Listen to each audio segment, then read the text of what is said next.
राज्यातील 262 नगरपंचायत आणि नगर परिषदेच्या निवडणुका 2 डिसेंबर रोजी होणं अपेक्षित होतं. त्याचबरोबर 3 डिसेंबरला मतमोजणी होणं अपेक्षित होतं. परंतु मुंबई हायकोर्टाच्या नागपूर खंडपीठाचा एक निकाल आला आणि ही जी मतमोजणी आहे, ती 21 डिसेंबर रोजी पुढे ढकलली गेलेली आहे. त्याचबरोबर 24 नगर परिषदांच्या निवडणुका सुद्धा पुढे ढकलल्या गेलेल्या आहेत. याविषयी बोलण्यासाठी माझ्यासोबत राष्ट्रवादी काँग्रेस पक्षाचे प्रदेश प्रवक्ते विकास अण्णा पासलकर आहेत. अण्णा, आपण बघतोय की निवडणुका जाहीर झाल्या आणि अचानकपणे थेटपणे 24 नगर परिषदांच्या ज्या निवडणुका आहेत, त्या थेटपणे पुढे ढकलल्या गेल्या. काय झालं एकूण आपण सुरुवातीपासूनचा निवडणूक आयोगाचा प्रोग्राम पाहत असताना राज्यामध्ये 27% आरक्षण आणि आरक्षणावरती जो विषय होता, त्यामध्ये सुप्रीम कोर्टाने भाटिया आयोगाच्या शिफारशी या थांबवून ज्या पद्धतीने 2022 मध्ये जी परिस्थिती होती, त्या परिस्थितीवरतीच निवडणुका घ्याव्यात असं ठरवलं.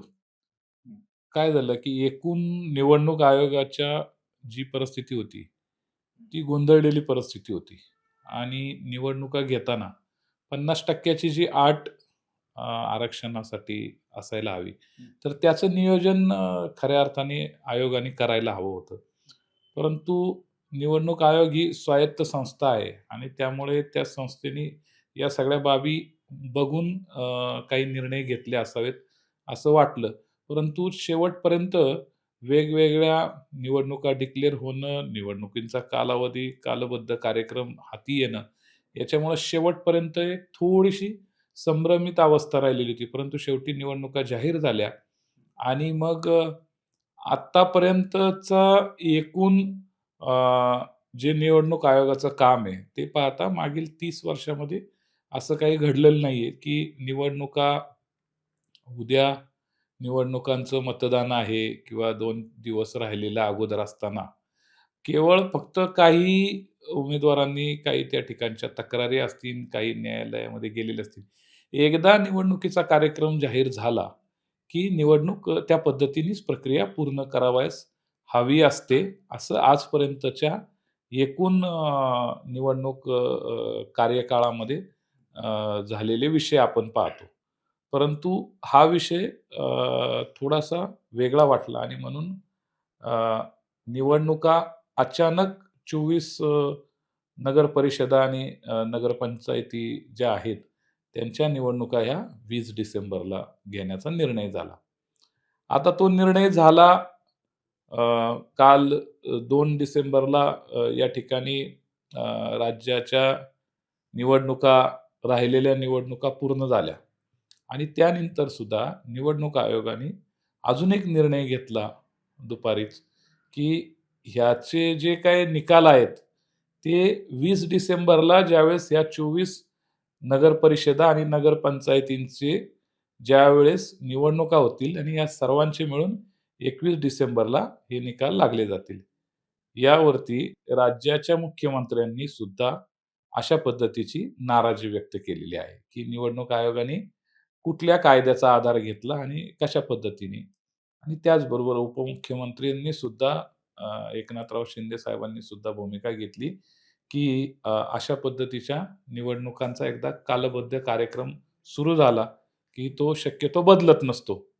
तर अशा प्रकारचं आपण पाहतो. याचबरोबर राज्याचे दुसरे उपमुख्यमंत्री माननीय अजितदादा पवार साहेब यांनी सुद्धा स्वायत्त संस्था आहेत, न्यायालय आणि इलेक्शन आयोग या संदर्भामध्ये की भूमिका की बाबा शेवटी लोकांचे श्रम, कार्यकर्त्यांचे कष्ट आणि उमेदवार यांनी पुढ मागील काही दिवसामध्ये केलेली मेहनत आणि इलेक्शनच्या तयारी शेवटच्या मतदानाच्या टप्प्यावरती येऊन अशा पद्धतीनं पुढे 24 नगरपरिषदा आणि नगरपंचायतींच्या निवडणुका जाणं, हे सगळं श्रम, वेळ, पैसा आणि सगळ्याच शेवटी आणि विशेषतः प्रशासकीय यंत्रणेवरती सुद्धा ताण येतो आणि म्हणून असं घडणं हे काही योग्य नाहीये. यासाठी आता जी झालेली प्रक्रिया आहे ती ठीक आहे, परंतु इथून पुढच्या काळामध्ये राज्याच्या निवडणूक आयोगाने याची दक्षता घेतली पाहिजे आणि अशा पद्धतीने एकदा कालबद्ध कार्यक्रम सुचला, किंवा ठरवला, की त्या पद्धतीनेच पुढे इम्प्लिमेंट केलं पाहिजे. आत्ताच प्रकाश आंबेडकर यांची पत्रकार परिषद झाली. त्यांनी सांगितलं, की हे जे प्रकरण आहे, ते नागपूर खंडपीठाने जो निर्णय घेतलेला आहे, हे प्रकरण कुठेतरी चीफ जस्टिस यांच्याकडे गेलं पाहिजे, अशी त्यांनी मागणी केली आणि या बाबतीमध्ये सर्वच पक्षांनी एक भूमिका घेतली पाहिजे, असं ते म्हणाले. नाही, काय आहे, की शेवटी आता लोकशाहीमध्ये आपण आहोत आणि लोकशाहीमध्ये प्रत्येकाने आपल्याला हक्क, अधिकार, मत प्रदर्शित करण्याचा आपल्याला या ठिकाणी अधिकार आहे. आणि त्यामुळं त्यांनी न्यायालयाच्या माध्यमातून जी काही सूचना मांडलेली आहे, तर त्या संदर्भामध्ये दोन्हीही आपल्या देशातील न्यायसंस्था ही अत्यंत महत्त्वाची आहे. आणि त्यामुळं जर न्यायव्यवस्थेमध्ये असं वाटलं किंवा नागपूर खंडपीठाने घेतलेला निर्णय किंवा त्या संदर्भामध्ये काही न्यायालयाला याच्यामध्ये हस्तक्षेप करावासा वाटला, तो त्यांचा अधिकार आहे. त्यामुळं त्यावरती आपण जास्त भाष्य करणं योग्य होणार नाही. सुप्रिया सुळे तर असं म्हणालेले आहेत, की ह्या निवडणुकांमध्ये प्रचंड घोळ आहे. या निवडणुकाच रद्द केल्या पाहिजे असं म्हणतात. नाही, लोकशाहीमध्ये अशा एका पक्षाच्या प्रमुख सुप्रियाताई आहेत. ते त्यांचं मत त्या ठिकाणी ते मांडू शकतात. कारण शेवटी असं होतं, की अ, जे काही घडतंय त्या संदर्भामध्ये अ, मतांतर असू शकतात. परंतु निवडणूक प्रक्रिया ही एक प्रोसेस असते आणि ती आयोगाने ती प्रोसेस पूर्ण केलेली आहे. मला भावनिकरित्या वाटलं, आयोगाचं सुद्धा आज त्याच्यावरती स्पष्टीकरण आलेलं आहे, की नेत्यांना काय वाटतं त्याच्यावरती निवडणूक आयोगाचं कामकाज चालत नाही. परंतु आम्ही जेव्हा विचार करतो, जेव्हा सरकार म्हणून बघतो, त्यावेळेस या राज्याचे मुख्यमंत्री देवेंद्रजी फडणवीस साहेब यांनी याच्यावरती पूर्णपणे निवडणूक आयोगाच्या कामकाजावरती नापसंती व्यक्त केलेली आहे. तसंच मी सांगितलं या अगोदर, की एकनाथ शिंदे साहेबांनी सुद्धा आपली नापसंती व्यक्त केलेली आहे आणि माननीय अजितदादा पवार साहेबांनी, उपमुख्यमंत्री यांनी सुद्धा या विषयाच्या संदर्भामध्ये, की हे विषय गांभीर्याने घेतले पाहिजेत, अशी त्याच्यावरती टिप्पणी केलेली आहे. कारण याच्यामध्ये लोकांचा वेळ, श्रम आणि हे सगळंच वाया जातं. प्रशासकीय पातळीवरती याचा ताणतणाव येतो आणि म्हणून एकूणच प्रक्रियेबाबत आपली मतं आहेत. सत्तेमधल्या लोकांची मतं आहेत. तशाच त्याच पद्धतीने विरोधकांची सुद्धा मते आहेत. परंतु शेवटी निवडणूक आयोग ही स्वायत्त संस्था आहे आणि दिलेला कार्यक्रम हा रद्द करणं हे काही योग्य वाटत नाही. कारण शेवटी आज हजारो, लाखो लोकांनी मतदान केलेलं असतं. प्रक्रिया पूर्ण झालेली असते. याच्यामध्ये प्रशासकीय पातळीवरती संपूर्णच यंत्रणा कामाला लागलेली असते आणि 100% आपल्याला जसं वाटतंय तसं त्याच्यामध्ये काही गोष्टींच्या चुका जरूर झालेल्या असतील, परंतु जी झालेली प्रक्रिया आहे, ती आपल्याला स्वीकारून पुढे जाणं योग्य आहे. कुठेतरी निवडणूक आयोगाच्या अशा पद्धतीचा जो निर्णय आहे, त्यामुळे कुठेतरी लोकशाहीचा अवमान वगैरे झाला असं वाटतं. कारण एकदा नोटिफिकेशन निघतं आणि त्यानंतर त्याच्यामध्ये बदल होतो. जसं तुम्ही सांगितलं, की अनेक उमेदवार प्रयत्न करत असतात, मेहनत घेत असतात आणि अशा वेळी 3 तारखेला निकाल जाहीर होणं अपेक्षित होतं आणि थेटपणे निर्णय येतो, की थेटपणे 21 डिसेंबर रोजी निकाल जाहीर होतील. कुठेतरी लोकशाहीचा अवमान असं वाटतं. नाही, काय असतं हे यावरती माझं स्वतःचं एक व्यक्तिगत मत मी याच्यावरती मांडू शकतो. अ, काय असतं लोकांच्या दोन्ही बाजूचे मतप्रवाह असतात या प्रक्रियेमध्ये. म्हणजे जर 2 डिसेंबरला निवडणूक झाली आणि 24 नगर परिषदांचा निकाल हा किंवा त्या निवडणुका पुढे 20 डिसेंबरला घेण्यात येणार आहेत. आणि आज काल 3 डिसेंबरला जर निवडणुकीचे काही निकाल लागले असते. असं असतं, की भारतीय लोकशाही असू दे किंवा जगातली कुठलीही इलेक्शन पद्धती असू दे, की ज्या पद्धतीने रिझल्ट लागल्यानंतर जो प्रवाह दिसतो लोकमानसामध्ये किंवा लोकभावना जी असते, तर त्या लोकभावनेची सुद्धा मतं बदलू शकतात. हा देखील त्याच्या पाठीमागे इलेक्शन आयोगाने कदाचित त्या पद्धतीचा विचार केला असावा. की 24 नगरपालिकांच्या निवडणुका घेताना त्यावरती काही परिणाम होतील का? कारण आपण आपल्या लोकसभेच्या इलेक्शन आपल्या देशामध्ये ज्या झाल्या किंवा विधानसभेच्या, तर त्या वेगवेगळ्या आपल्या राज्याचा विचार करता विदर्भाच्या काही विदर्भ, पश्चिम महाराष्ट्र, कोकण आणि उत्तर महाराष्ट्र ह्याच्यामध्ये विभागून निवडणुका होतात. टप्प्याटप्प्याने निवडणुका होतात.